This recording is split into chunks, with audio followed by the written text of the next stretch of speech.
noiz hasi zinen baita ere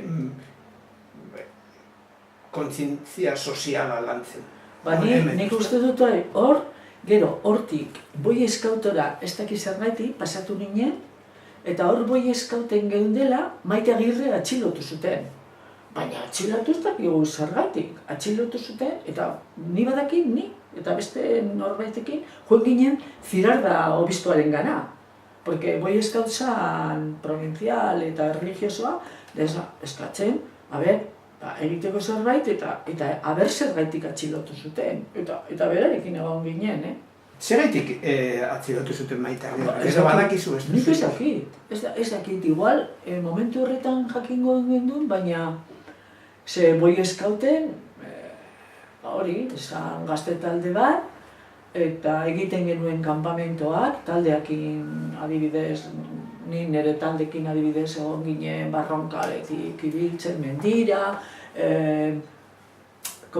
aprender a ser como arazo sozialekin, baina sakondu barik ere, sakondu barik.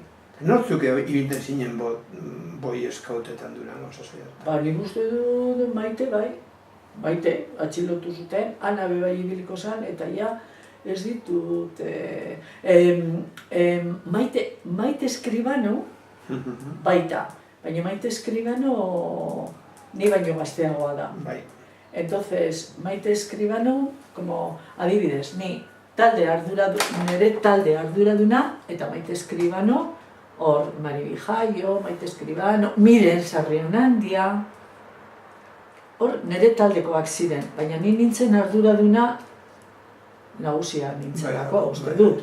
Baina hor taldea egiten genituen eskursioak, akampadak, irteerak, taldetxoak.